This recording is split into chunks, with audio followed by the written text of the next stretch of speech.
Yo, what's up? We're back, guys. And this week we're coming in for a good card. It's Anderson Silva versus Uriah Hall, the last fight of Anderson Silva's career. So should be a good night. That's a big thing, man. I mean, he's one of the goats. He's retiring. So just had Habib retire last week. Now we're having Anderson Silva retire. Man, I mean, kind of sucks. But we're gonna get into the card right here. Miles Johns versus Kevin Natividad is the first fight of the night, and it's a pretty good fight here. It's going to be a bantamweight. Both these guys are pretty good young prospects.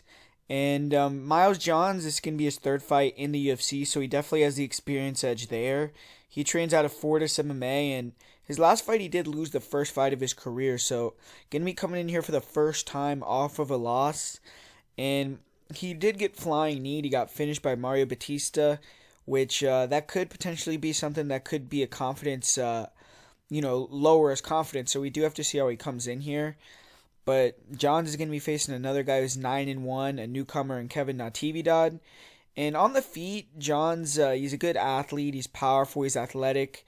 And he's explosive, dangerous. But I keep saying stuff like athletic, explosive. I mean, because he doesn't really have a lot of finesse, man. He has a good jab. 1-2, big overhand right. He did sit down Mario Batista in the first round with the overhand right. And he'll throw, some double jab overhand rights, and he'll explode into some straight punch combinations. But just doesn't really feint that much. I mean, he will kind of fake the level changes and come over the top, but little and far between, and doesn't really do good going backwards. He can kind of get overwhelmed with forward pressure, but he does have power and speed, and he'll try to counter you as you come in, so it's a little bit hard to pressure him the whole fight. But if this was solely on the feet, I do think Natividad has an advantage here.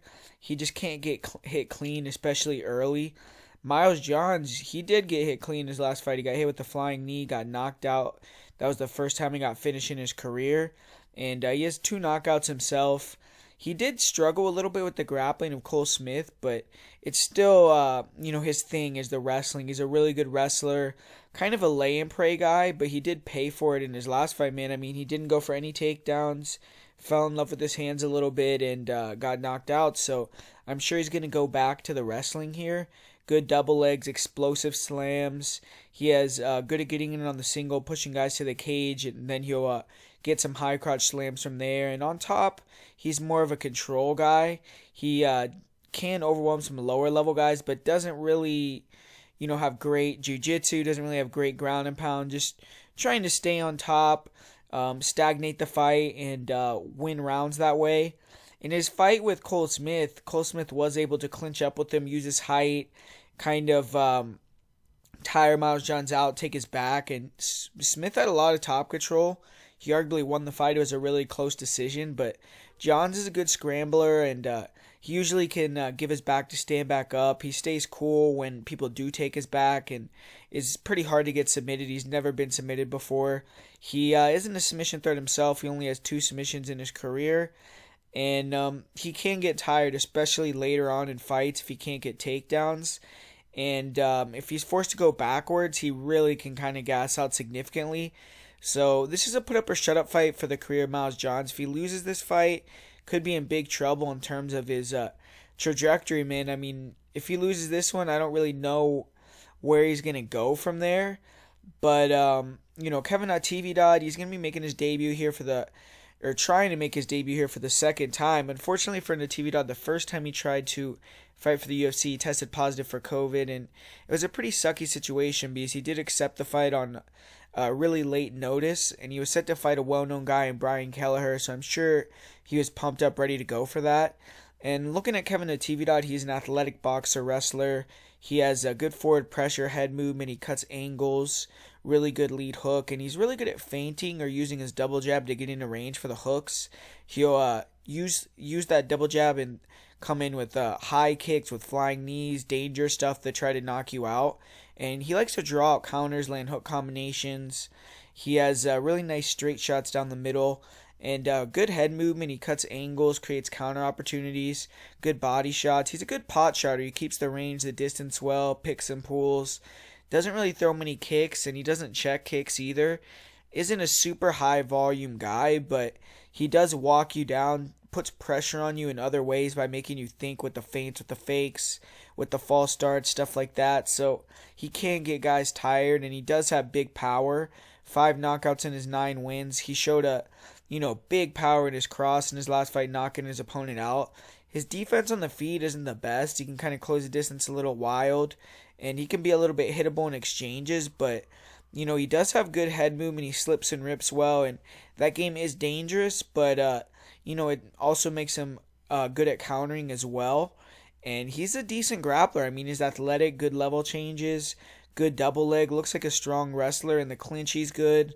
On top, he isn't that good either. I mean, he has good top control, but not great jiu-jitsu. And in this fight, I don't really see him wanting to grapple. I see him trying to keep it on the feet and, create scrambles, make Miles Johns work for the takedowns when he does get him down. Don't let him cement position, make him work to keep you down if he does, and just try to tire him out and take him out in the later rounds. Because Natividad, I mean, I've seen him taken down in fights, though, against guys with really bad records. He seems like he's a slow starter, has to kind of pick up as fights go on. But, he's a decent wrestler, and he does have the much better cardio here. I do feel like he's going to be the guy throwing more volume in the fight. So the first round, like I said, he is kind of a slow starter. So Miles Johns is going to have an opportunity to land a big shot, maybe get a takedown, rough him up in that first round. But, man, I'm not sold on Miles Johns in terms of his gas tank.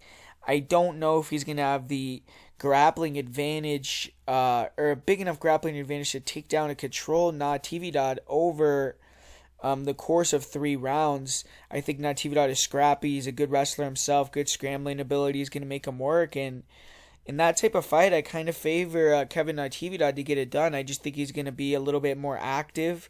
I think he's going to throw a little bit more volume and just, I don't want to say want it more, but I think he's just going to do a little bit more to get the decision. So I'm going to go with Kevin Natividad to get the win here. And in the second fight of the night here, we got a women's fight between Cortney Cast Iron Casey and Priscila Cachoeira. And, I mean, this is kind of a low-level fight, man. I mean, Cortney Casey, 9-8 career record. Priscila Cachoeira, 1-3 in the UFC. And, I mean, Casey is a long-time veteran, and this is going to be her 3rd fight of 2020, so she's more active this year.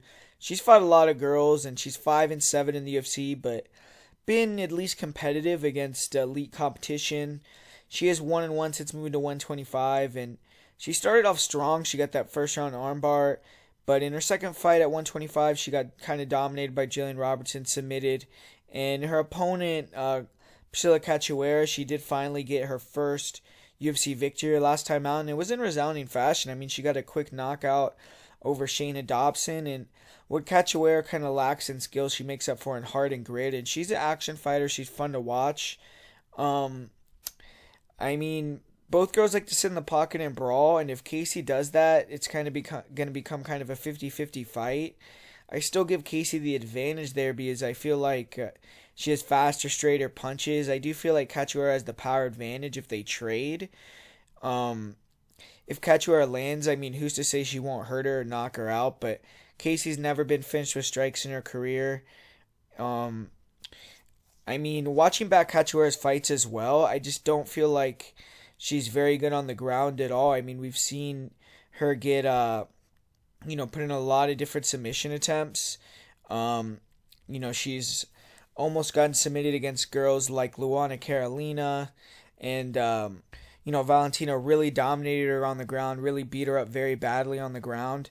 And I feel like, Cortney Casey, I have seen her hit some good takedowns like against girls like Angela Hill. And if she comes into this fight with a game plan like that, I mean, I feel like she should definitely be able to take down Cachoeira. And if she does, I think she's going to get a submission, man. I mean, I just feel like she's levels above on the ground.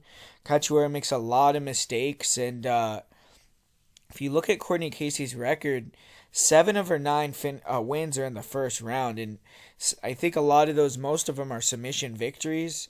I know, people are going to say, like, oh, Cachoeira, she made it to the second round with Valentina, like, how would Casey finish her in the first round, things like that, but, I mean, if you look at Valentina's record, she doesn't finish anyone in the first round. The last person she finished in the first round, it was in 2006, and Casey, I mean, she gets a lot of her wins like that, 7 out of her 9 wins. if the fight gets past the first round, I mean, I think it could get kind of sketchy because both these girls are going to throw volume. I think they're going to land numbers, and I mean, it could become a bout of attrition and kind of like a coin flip on the decision because Cortney Casey, I mean, she's not really, she doesn't have a style that's conducive to winning decisions, and so yeah, I'm actually going to say Cortney Casey comes in here, fights smart, gets that first round submission victory, but if she doesn't and it starts to get extended, it could get a little bit tricky, but I still feel like even if it goes to decision, Casey should be the better striker, have the more experience and be able to get a decision as well. So gonna go with Cortney Casey to get the victory here. And in the third fight of the night, we got Justin Ledet taking on Dustin Jacoby. And Dustin Jacoby's back. He's wiser, he's older, and he's ready to take advantage of this second UFC opportunity. He was 0-2 in his first UFC stint, but that was all the way back in 2011, so long time ago. He has much more experience now. He's ready to go, and he's instantly going to become one of the best strikers in the division. I mean, he's already renowned as one of the better kickboxers in Glory history, and he's competed against some of the best strikers in the world, held his own, won some, lost some, and I feel like his style is pretty good for MMA. I mean, he's long, he's fast, he's rangy, he has good footwork, good distance management, and he's a former 185er, so he's very fast for the light heavyweight division, keeps fighters at the end of his jab, he throws some really brutal low kicks, his distance control is very good, and he's just really good at sliding just out of the way of opponent's attacks, countering with straights down the middle, really nice check hook. He'll use the jab to blind opponents, and he'll switch stances and throw straights down the middle, and sometimes fighters don't even realize he switched stances. They get hit clean, get hurt, and Jacoby will throw a lot of nasty kicks, front kicks, round kicks to the body. He'll go up to the head, and he has some really nice knees up the middle. He'll catch guys as they come inside, wear them down, make them not want to pressure. And when Jacoby can get guys backed up to the cage, he'll throw flying knees. He'll throw some really nice combinations against the cage, uppercuts, short hooks, elbows. And he put a really big beating on Ty Flores in his last fight, man. I don't know how Flores survived that, but he did get tired in the third round because of the pace. I mean, he battered a guy that didn't want to go away for 2 full rounds, almost 2.5. So I kind of get why he did get tired in that fight. And Jacoby's not an easy fighter to knock out. I mean, his hands can drop when he's get tired, and maybe he can get caught with a big shot. But he's been finished one time in MMA. That was via ground and pound. In his kickboxing matches, he's only been knocked out one time against one of the best guys of all time, a guy that knocked out Israel Adesanya and Alexander Pereira. He did lose because of a 3 knockdown rule against Michael Dupe, but overall, Jacoby, he has a beard, man, and he's a durable fighter, good defense, good distance control, and he has 8 knockouts of his own. His grappling, hasn't been tested too much in recent years. In his last fight, he did show solid enough takedown defense. He was able to, defend the takedowns of Ty Suarez pretty easily, punished him for attempting them, and he has a good sprawl, used the front headlock to snap guys down. Good balance, good athleticism, and against the cage, he's pretty hard to take down. He'll throw some big elbows to the side of the head. He'll attack with the Kimura to defend takedowns. In the clinch, he has nice elbows, big knees. I don't imagine many fighters that aren't lifelong grapplers are going to be able to take down Jacoby, man. I mean, he has good baseline defense, good distance control and athleticism, good athletic ability. And at light heavyweight, he's going to be hard to deal with, in my opinion. So, but looking back at Jacoby's record, I mean, he's lost all of his fights basically due to being out-grappled. He got out-grappled by Clifford Strikes, David Branch. He got grinded up by John Salter, Chris Camozzi. King Mo was able to finish him on the ground. And I do feel Jacoby has improved his defensive grappling since then. I think he's a little bit better suited for 205 than 185. And against a fighter like Justin Ledet, I see this fight playing out in the feet most likely. Justin Ledet, he's really faltered since making the move down to 205. After starting 3-0 in his UFC career, he's now gotten 0-3 at light heavyweight. He lost a decision his last time out to Alexa Kimura, and he hasn't won a fight since September of 2017. Ledet on the feet, he's basically a pure boxer. He does have an 80-inch reach and one of the better jabs in the UFC, so at heavyweight, that was enough to win fights alone. You would jab, you would move, you would use his speed, and he'd coast the decisions. That hasn't really worked as well at 205. Ledet does have a nice lead left hook. He was able to counter Alexa Kimura and kind of rock him a couple times with that. He will use a lot of feints to kind of disguise what he's trying to throw. Good straight right hand, good right hook, and he's pretty one-dimensional, though. I mean, doesn't throw kicks, really kind of low volume, just kind of tries to throw the jab or the jab hook. He's very heavy on his lead leg and really gets eat up with low kicks. I feel like Jacoby is going to have a field day throwing leg kicks against this guy. And Ledet kind of allows himself to get backed up. He's a coaster. And, that's kind of risky at times. He can kind of make fights a lot closer than they're supposed to be. He doesn't really throw a lot of volume. And he only has 2 knockouts. But he does have a great chin. He did get finished by Johnny Walker. But, Walker was able to catch him early. That's the only guy that's finished him in his career. And Ledet, I mean, he has shown some well-rounded skills. He did get a UFC submission victory in the past, but isn't an active wrestler in most fights, and I think it's going to be hard for him to get in on Ledet's legs or get in the clinch against Ledet. I feel Jacoby's actually significantly better in the clinch than Justin Ledet is, and Ledet lets fighters control him against the fence so he can rest. He doesn't really do much there. Jacoby's going to make him pay with knees and elbows if he wants to try to get in the clinch. And Justin Ledet, I mean, he was able to take down Mark Godbeer against the cage. On top, I mean, I really don't think Ledet is that great. He has some decent passing ability, and when he takes the back, we've seen him hit some rear naked chokes. Godbeer, he was able to get a rear naked choke against him, but Mark Godbeer, I mean, he went for a leg lock, exposed his back, and Ledet just took advantage of that. Off of his back, Ledet has gotten a couple arm bars early in his career, but didn't show anything off his back against Alexander Rakic. He does have 5 submissions. He's never been submitted, but I feel like this should be kind of an easy fight for Jacoby. I just don't see a lot of path to victory for Ledet. Ledet's a low-volume boxer, doesn't really look to mix it up. He doesn't have that one-punch knockout power. I don't really see him being able to hit takedowns here. On the feet, I think Jacoby is a lot faster. I think he has, just better range.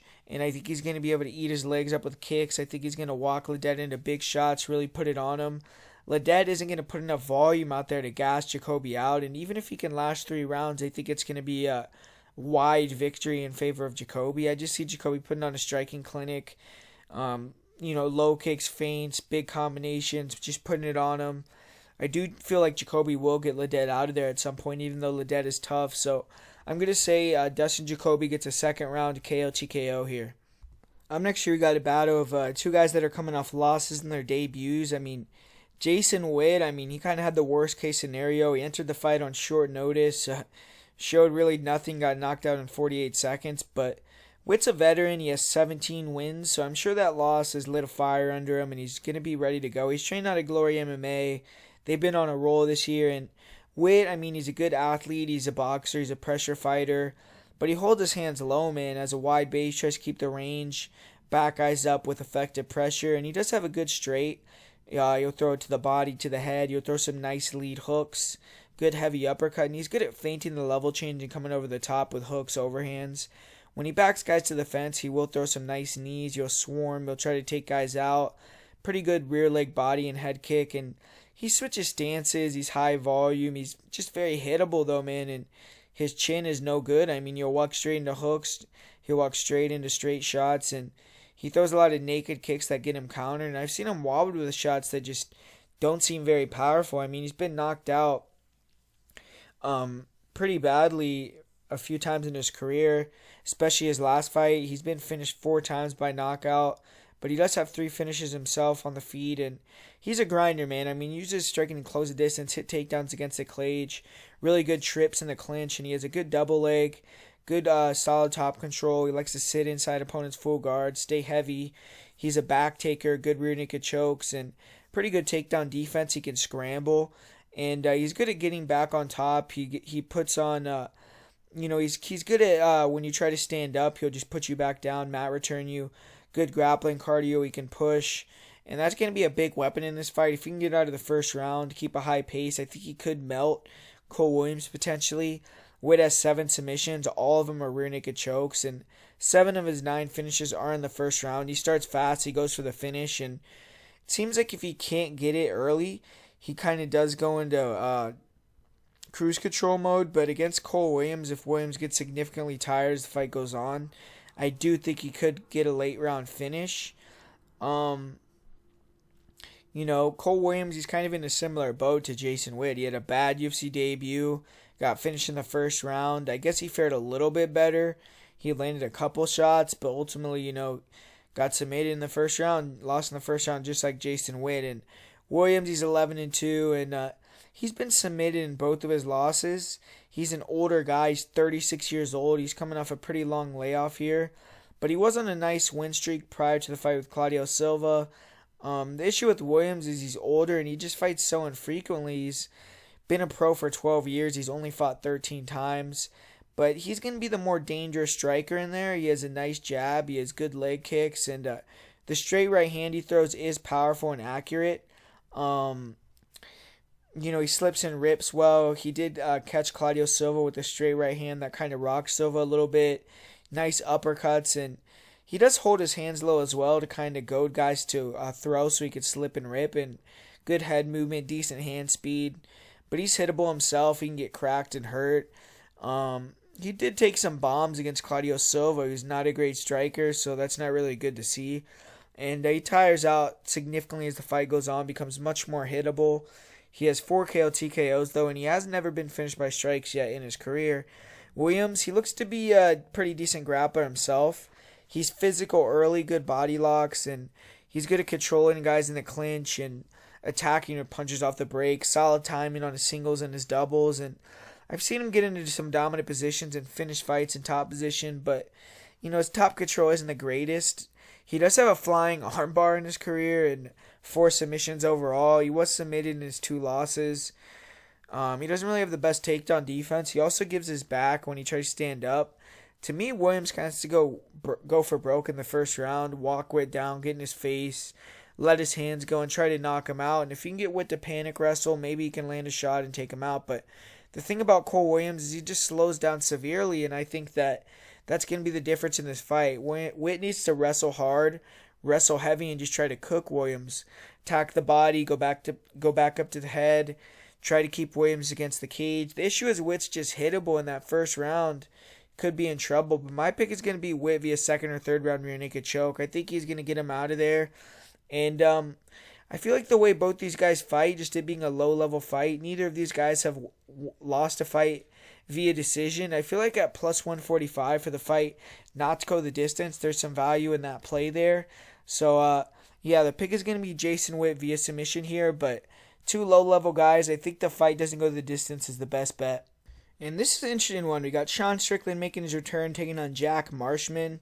And, Strickland, he's coming off nearly 2.5 years away from the sport, and he actually had a bad motorcycle accident where he had a torn patella tendon, torn quadriceps, a couple other injuries, and we have to monitor how he comes back here. I mean, I have heard that he's been looking pretty good in the gym and things like that, and but it's gonna be hard to gauge. He has to go full speed and see what happens, but.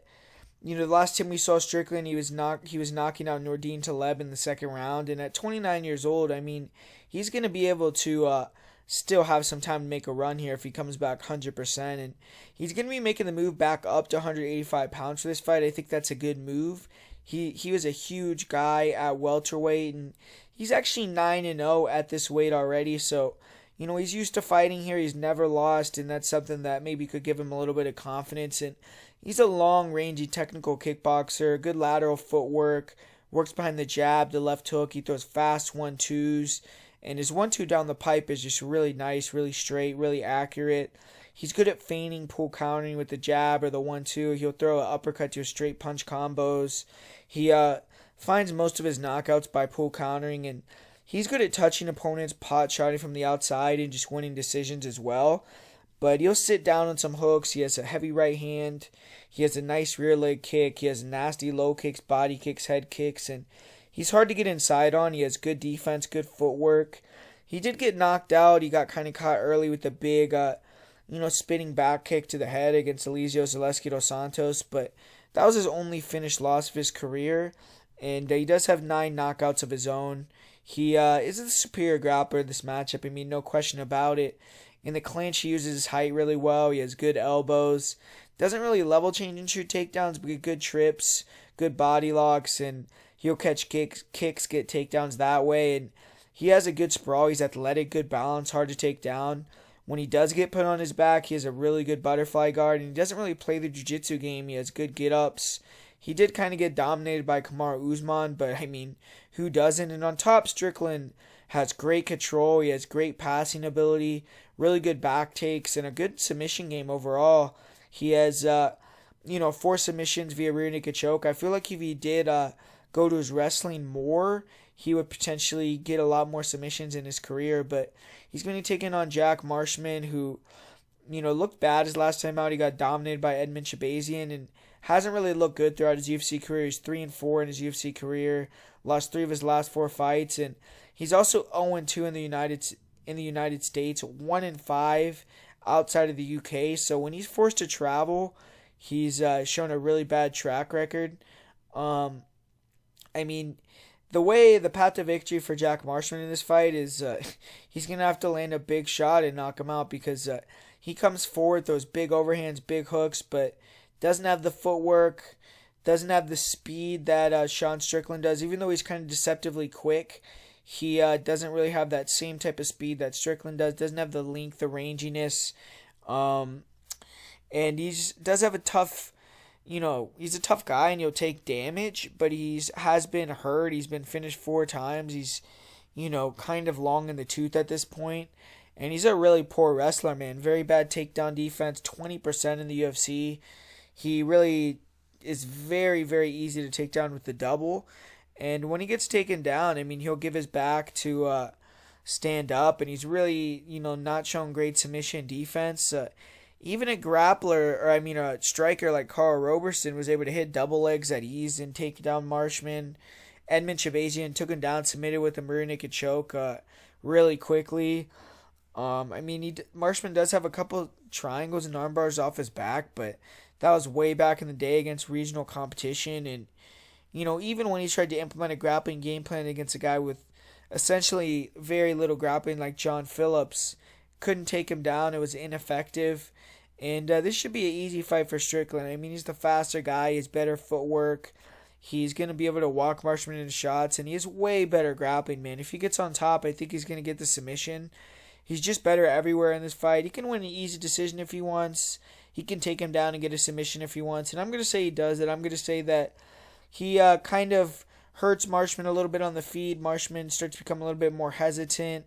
Maybe even shoots a takedown. Strickland denies it and submits him. Or Strickland gets a takedown of his own and gets that submission. So I'm going to go with Sean Strickland to win via submission here. And in the next one, we got 2 newcomers here. This is a bantamweight bout. And Adrian Yanez, man, he made a splash in the Dana White Contender Series. He was able to get a really quick knockout, less than a minute.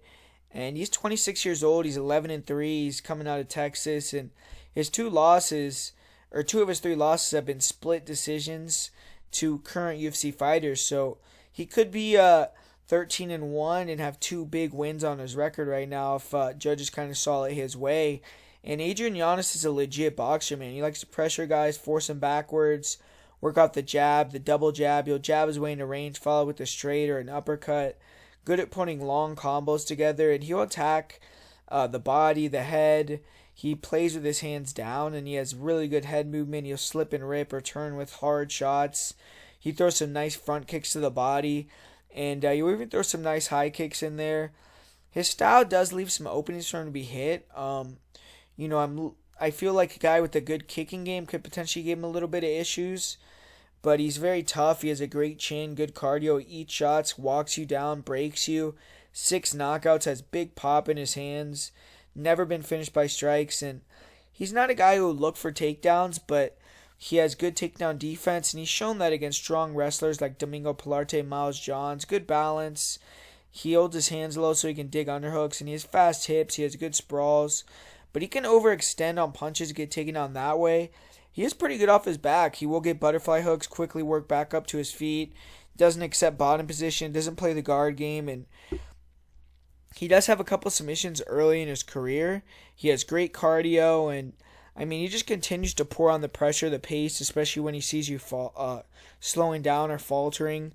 And he's had a long camp for this fight, so he should be ready to go and in great shape. His opponent, Victor Rodriguez, he can't say the same. He's stepping on here on short notice. And he's 7-2. He's coming out of Alaska. He took a 4-year hiatus after back-to-back losses, but since returning to MMA last March of 2018, he's 4-0. And on the feed, he looks agile, quick. He'll switch stances and throw kicks. He has some decent low kicks, but his hands are horrible, man. He'll throw slaps, very looping punches. He does have some straight shots, and he could throw from both stances. But, I'm just not that impressed. He'll throw some overhands. He likes to throw this long right hook. He'll go to the body with punches, some decent body kicks, high kicks, but his defense looks terrible. He just eats punches with his face. He keeps coming forward, and he's an aggressive guy, but not super impressed with his striking at all. He doesn't look like he hits too hard, but he has finished all of his wins via KO, TKO. And he's an average grappler. He'll close the distance, hit singles, doubles. I have seen him get some explosive slams, and on top he will throw some big ground and pound, big elbows, hammer fist. He was able to finish an 8-1 opponent with some big shots on the ground in his last fight. But he was taken down, dominated himself in that fight for a little bit. He's been submitted by rear naked choke in the past. His cardio doesn't look the best. And in my opinion, this should be an easy first round knockout for Adrian Yanez. I think the skill differential in the boxing is immense. If Yanez can get his jabs going, close the distance, and force Rodriguez to fight in the pocket, he's faster, he's crisper, has better defense. I don't see Rodriguez being able to take down or control Yanez. I see Yanez as the more durable fighter. I think Yanez is just better, man. He should come in here and get a first round knockout. So give me Adrian Yanez to get in here and get the victory. And in the feature fight of the prelims here, we got Alexander Hernandez taking on Chris Gruetzemacher. And Hernandez, he's getting back on the horse after getting knocked out pretty badly in his last fight against Drew Dober. He showed he kind of isn't quite on that level, so he's getting a drop down in competition here, taking on Chris Gruetzemacher. And Chris Gruetzemacher, he's making his return to the cage after over 2.5 years away from the sport. He's had multiple injuries, and he's 34 years old now, so he's probably seen his best days athletically. His last fight was probably the best performance of his career, though.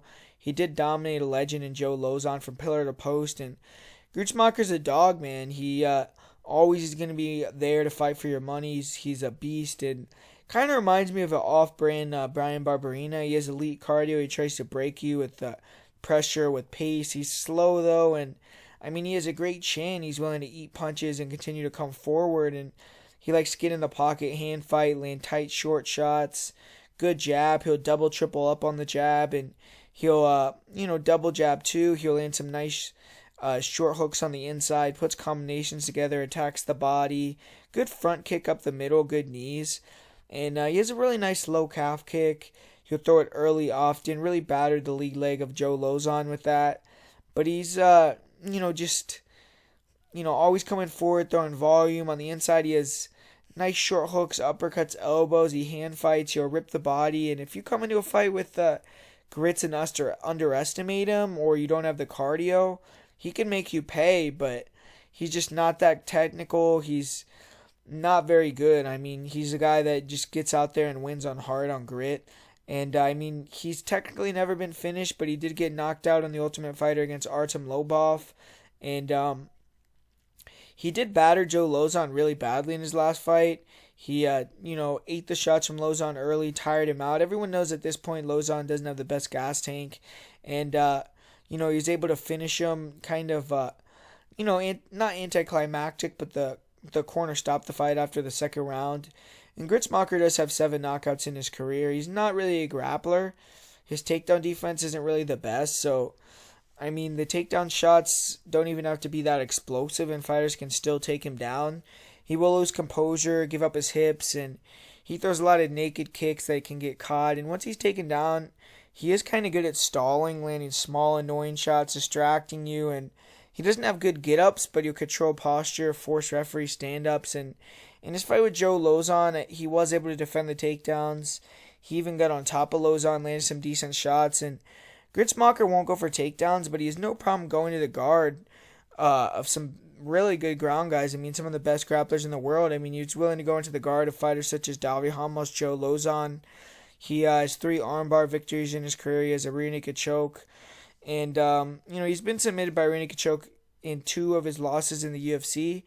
and he does tend to give his back. He's been submitted 3 times.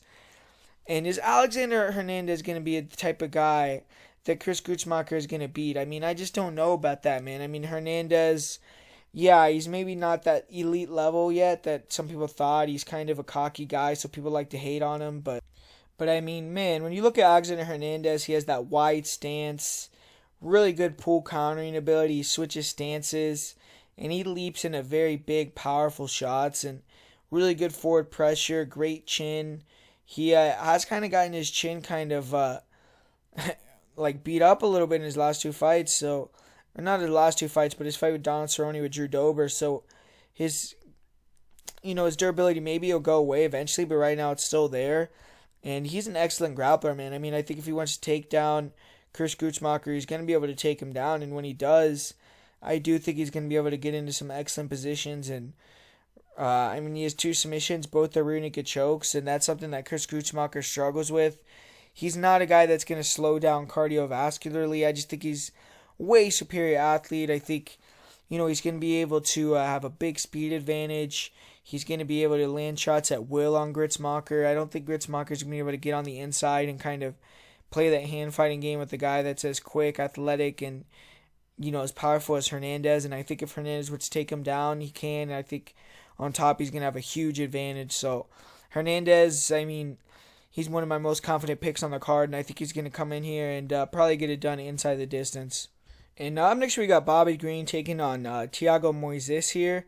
And Bobby Greene, I mean, he's had this career resurgence of late. He's been pretty dominant so far in the COVID era. He's 3-0. He's been really beating these guys pretty easily. And, I mean, he's been picking off some lower-level guys, but he's still been able to go in there, do his thing, and do well.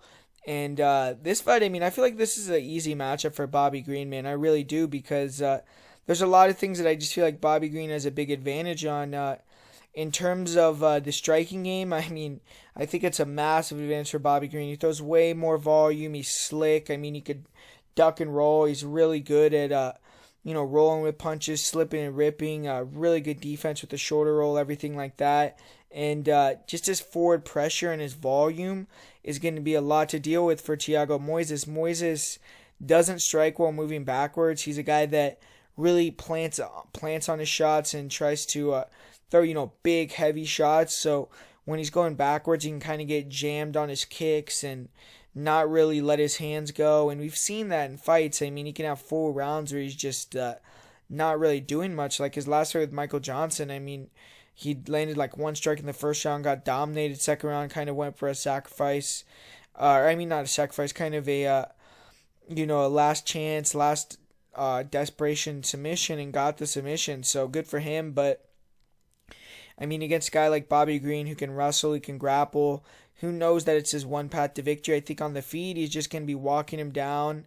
I think he's going to break his confidence too. Moises is the type of guy that I question his heart, man. I feel like he's a guy that likes to be the hammer, doesn't really like to be the nail. And if he starts to get walked down, he can't get the takedowns, because I do feel like Bobby Greene is the better wrestler. He's a good scrambler. He's a guy that hasn't been submitted since 2009. Very hard to control on the mat. And it isn't like Thiago Moises is a really good wrestler, a guy that comes in shooting a lot of takedowns. So I just feel like Bobby Greene is going to be able to come forward, get his confidence early on, really start to succeed in the striking realm.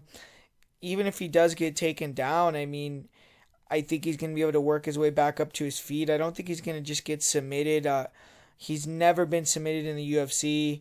And I just feel like he's kind of a grappler killer, man. I mean, we've seen him in there with guys that are real good grapplers. He's been able to deny the takedowns, or if not deny the takedowns, scramble, get back up to his feet, hit takedowns of his own. I mean, this is a guy that out-grapples grapplers in a lot of fights, and I don't really, advise him to do that in this fight. I think he should keep it on the feet and just, beat up Moises. And Bobby Greene isn't a guy that's a finisher, so I think it's going to be another decision victory where he pieces him up, lands a lot of volume, and gets a dominant win.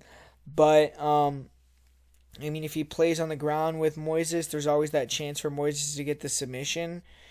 I just don't think it's going to happen. I think that Bobby Greene is going to be able to go in there and keep it on the feet, dominate, and probably win a 30-27 pretty easily on the scorecard. So I feel like Bobby Greene is a momentum guy, a guy that fights off confidence, and he's been building all year. He's been winning. He's started to find his groove again. He's fighting very frequently.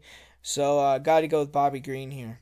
And with this next fight, I'm not going to spend a lot of time on this fight. I don't like this fight really at all. But Greg Hardy taking on Maurice Greene. I mean, both these guys, I don't think super highly of either of them. But there's clearly a guy that's a much superior athlete, much faster. And that's Greg Hardy. Greg Hardy, I mean, he's going to be the more explosive, powerful guy. Thing about Maurice Greene is his chin, man. His chin isn't the best. He's gotten dropped in a lot of fights. He's been finished by strikes. He's been finished by strikes in MMA, in kickboxing as well.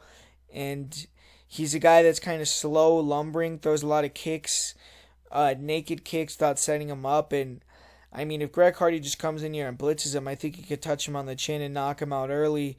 Maurice Greene, I mean, the most success he's really found in the UFC is getting guard submissions. Doesn't have any takedowns, and I feel like Greg Hardy, he could put him in the clinch, hold him against the cage if he wants to. He could outstrike him to a decision. He could knock him out in the first round, and so I just think Greg Hardy definitely should win the fight. I think he's just a superior athlete in a fight that's kind of low level. Maurice Greene might be more technical, even on the feet and on the ground, but just I think the speed, the athleticism, the explosiveness, the power, the durability advantage, all of that goes to Greg Hardy. Maurice Greene isn't going to be trying to take him down at all. He doesn't have any takedowns in his career. He's very easy to take down himself. I don't advise that, but I do feel like Hardy could take breaks and hold him against the cage if he really needs to.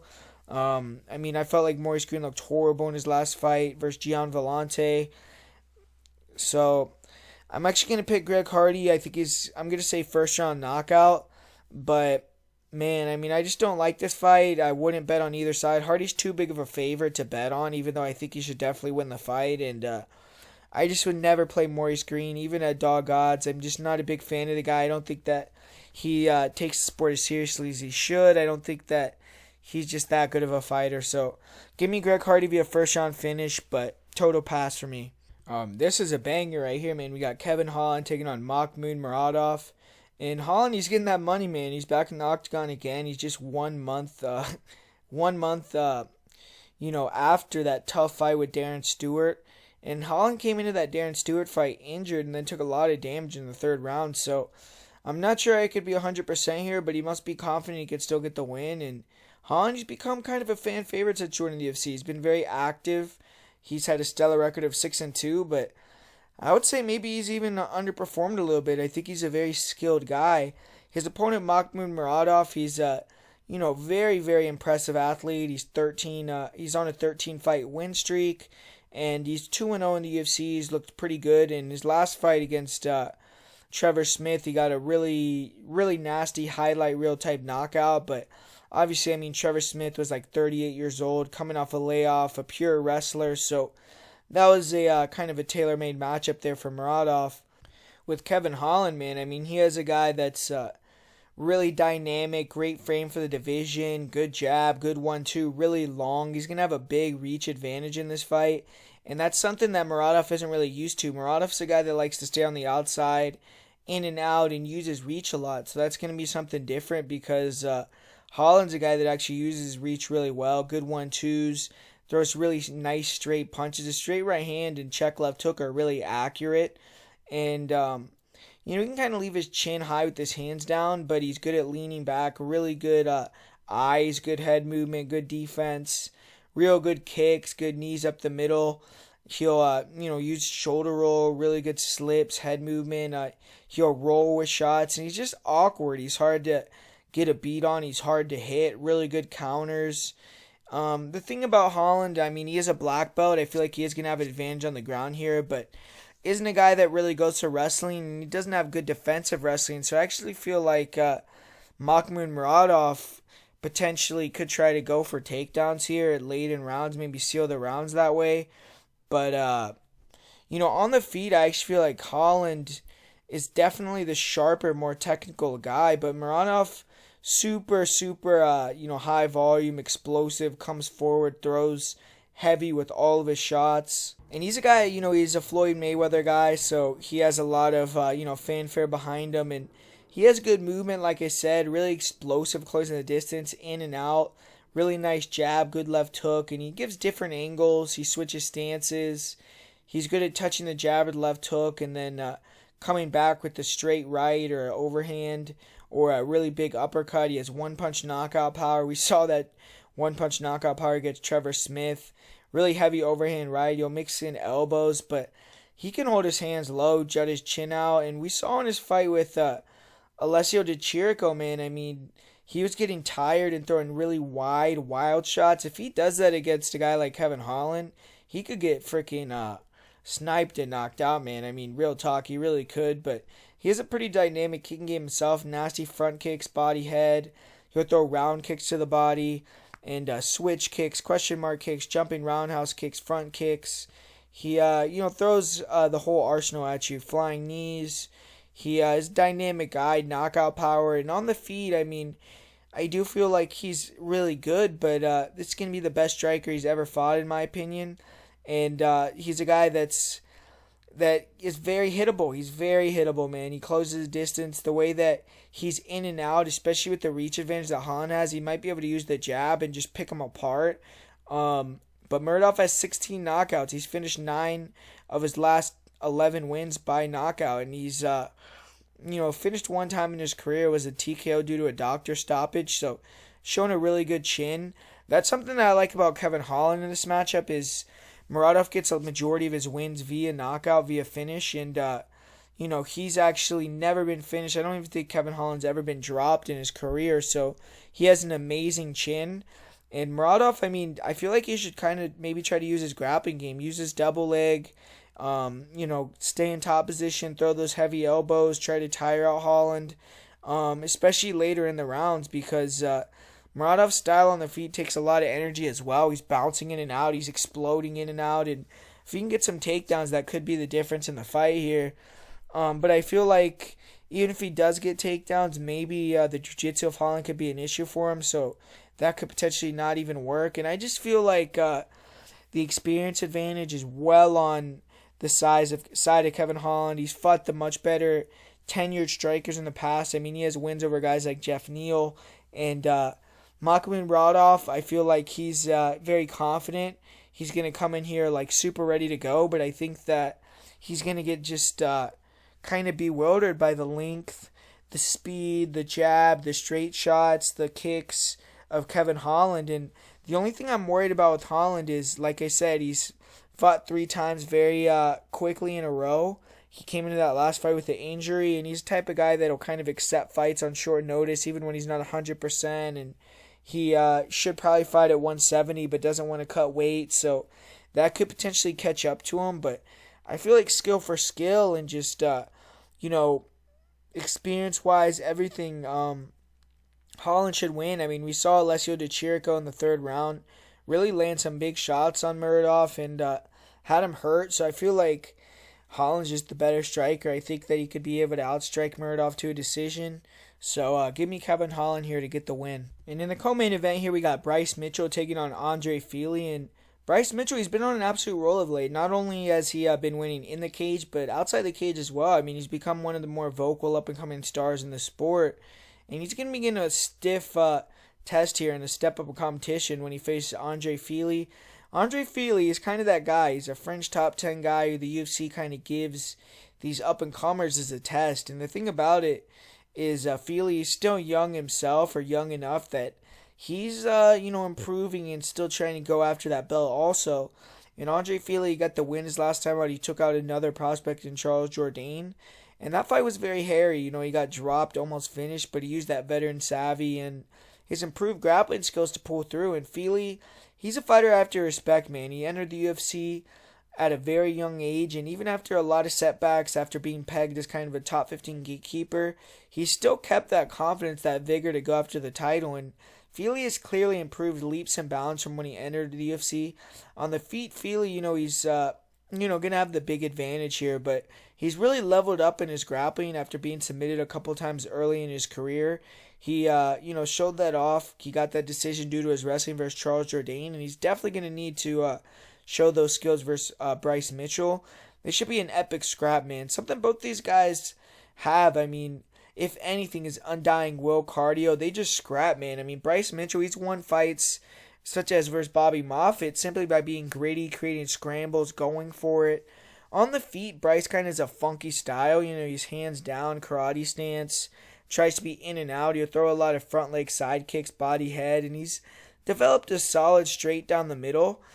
He did sit down Bobby Moffett with that punch, but doesn't really like throwing hands. He will trade some hooks in the pocket. He has a decent uppercut, but he's just sloppy in exchanges, doesn't look comfortable, and he doesn't really hit the hardest, so he can be outgunned in firefights. He does have some decent round kicks, but really he uses striking to mix it up, go for the takedowns. No knockouts in his career. If Fili could stuff and pressure Mitchell, he's going to have a lot of success. And Mitchell overall, I mean, he's awkward, he's hard to hit, and I will say, I mean, Bryce Mitchell has one of the best top games in the division. He's very aggressive, excellent passing ability, positional awareness, never gets overzealous with what he's doing, but he still passes proficiently. He goes for submissions. He's very active. He absolutely destroyed the last two opponents he fought on the ground, and they could not stop him from passing, and he went to mount, took the back, pounded him, went and attempted multiple submissions. I mean, he twisted Matt Sales. That's kind of became his trademark. Almost submitted Charles Rosa on a multitude of occasions. And if Bryce can get you to the ground and get in top position, you likely aren't getting enough for the rest of the round. He's probably going to take something out of you or take your neck home or get a submission. So, you know, on top, like I said, he's one of the best guys on top in the UFC for his division. But his wrestling, I mean, it isn't all that. He's been taken down in fights. You know, he has a good single leg, and when he shoots, he will really commit. So it's not bad, but he's not as good of a wrestler as Fili, in my opinion. And Charles Rosa, in his last fight, showed some of the worst fight IQ I've ever seen. I mean, he got dominated in the first round after getting taken down off a kick. He couldn't stand up, and Mitchell almost submitted him. And then he proceeded to throw the same kicks at the start of the second round. Third round, he threw a spinning kick, got taken down, and I mean, he just showed horrible fight IQ throwing those kicks and just giving very easy takedowns to Bryce Mitchell. I don't see Fili being that foolish. Mitchell's been taking down controlled in fights versus guys like Tyler Diamond, versus guys like Bobby Moffett. He's been submitted by Brad Katona. I don't feel like off of his back he's quite as good when you can actually cement him on bottom. But he does have above average takedown defense. He has good scrambling ability. He can kind of force 50-50 positions and end up on top. And even if you do take him down, he has that 10th planet back black belt. He has that rubber guard you'll use, Michigan Troy, throw elbows, triangles, arm bars up.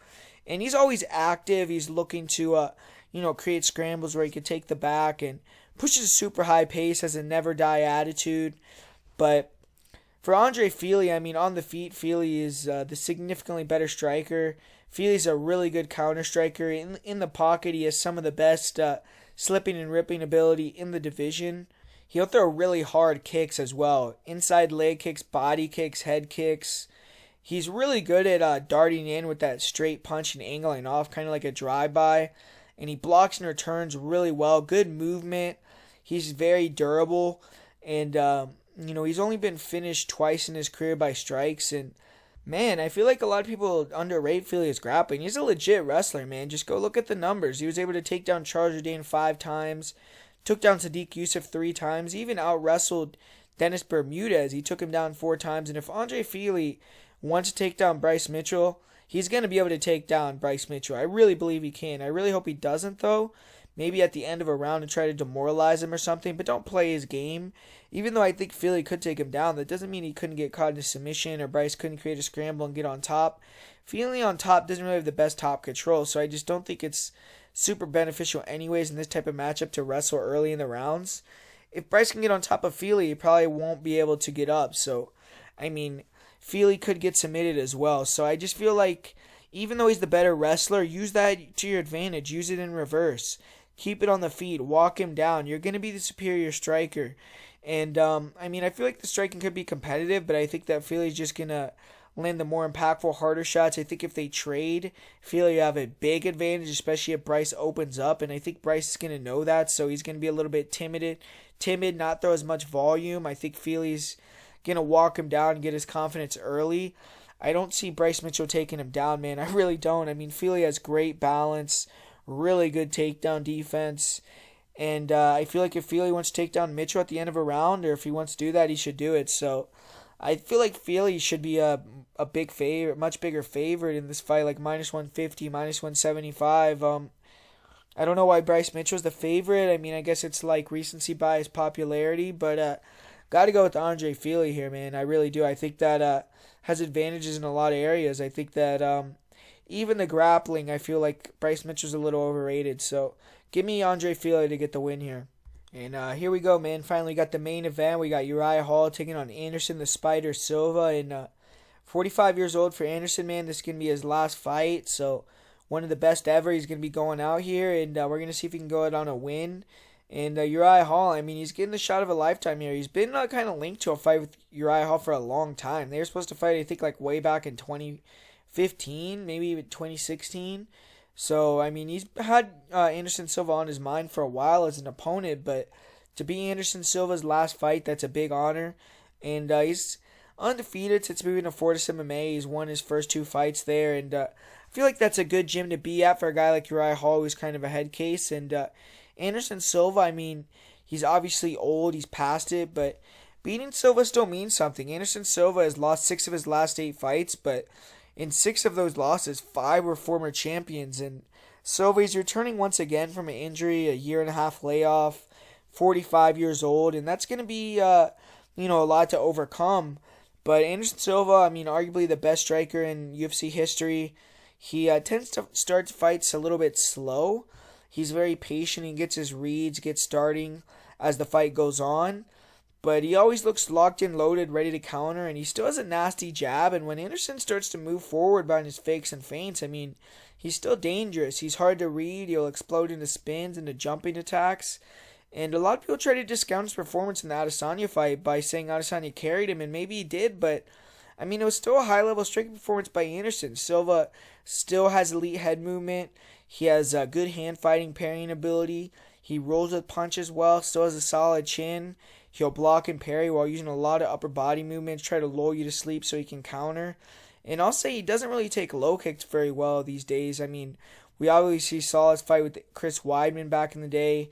Cannonier just finished him with low kicks. Even in his fight with Israel Adesanya, Adesanya hit him with the low kick in the 3rd round that buckled him. And I mean, if I was in Uriah Hall's corner, I would tell Hall, throw these leg kicks early and often, man. I mean, Anderson has had knee issues. He's had leg breaks, and that's a soft spot for Anderson. So attack that early and often.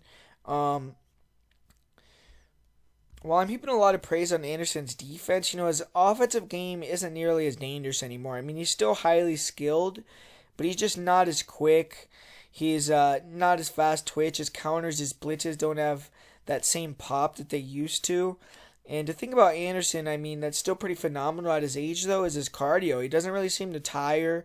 He gets into these fights as they get deeper, and he looks fresh as the fight goes on. I mean, he looked good in the 3rd round against Israel Adesanya. He didn't look tired. Uriah Hall, I mean, he isn't going to implement a grappling game plan here, so I mean, I don't think Anderson is going to have to worry about really getting tired here. It's going to be a 5-round striking fight. We've seen Anderson go 5 rounds countless times. Uriah Hall has only been scheduled for one other main event in his career, in which he lost to Gegard Mousasi in round 1. And he has 12 of his 15 wins via finish. And even at 45 years old, Anderson's only been chinned 1 time in his entire career. He does have 3 KO, TKO losses, but 2 of those are due to leg injuries. Hall is, I mean, as far as I know, has never had a leg kick finish. And he's 3-5 in decisions, 2-4 in decisions in the UFC. That's the thing about Anderson, too. He's only 3-3 in decisions himself. And Uriah Hall, he's one of these guys that, he starts slow, too. And sometimes he shows up, but sometimes he doesn't. So to trust Uriah Hall at like a -200, I never would do that against a guy like Israel Adesanya or against a guy like Anderson Silva. But Uriah has a really good jab, good lateral movement, nice left hook. When he can go forward, get confidence, he can start to taunt you, use a lot of odd movements, and really start to piece you up, land shots. But in this fight, I mean, he's going to have to respect Anderson Silva. I think he's going to have to try to go back to the basics, throw a lot of low kicks, throw the jab, keep it on the outside. Try to be fast and, pick apart Anderson early. Don't kind of get lulled to sleep. Don't try to play those Anderson games like when he tries to get you against the cage and tries to counter or tries to back himself up to the cage and counter. So be smart and, just know that you're in there with the guy that's super crafty. But I just feel like at this point, I don't know. I don't know if Anderson is going to really push it to get that victory. And if Uriah does enough, and plays it smart, plays on the outside, kicks, uses the jab, maybe he'll be able to cruise to a decision win. He could get a finish as well. I mean, he's explosive. He can close that distance and get the knockout. But like I said, Anderson, if anything, he's shown a good chin. I mean, I really feel like the value is on Anderson in this fight. I feel like it should be closer to not even money, but maybe like Uriah minus like 135, minus 145. Because Uriah is, a habitual ball dropper. He's a guy that, has gotten caught in the moment before, like mentally. And fighting Anderson Silva, his retirement fight, that's definitely something that could, play in Uriah's mind. And if this fight goes to decision, I mean, we've seen both these guys aren't really, that good in decisions in their career, so it could go either way. If it is a finish, I mean, I think unless Anderson finishes in like the first or the second round, I think it's going to be Uriah, but I don't know. This is kind of a hard fight for me to call, to be honest with you. I'm going to pick Uriah Hall to win via decision. Not one of my more confident picks on the card, though. I really do feel like Anderson can go in there and get the win. So there you have it, guys. That's the breakdown for UFC Fight Night. Uriah Hall versus Anderson Silva. That is going to be on Halloween. So make sure to check out the card. And as far as, my most confident pick on the card, it's going to be Adrian Yanez. For my parlay of the week, it's going to be Adrian Yanez, Alexander Hernandez, and Dustin Jacoby. And the underdog of the week is going to be Fili. So make sure to drop a like, put down in the comments who you're betting on, what you think. And thanks for always supporting the channel, and I'll talk to you guys later.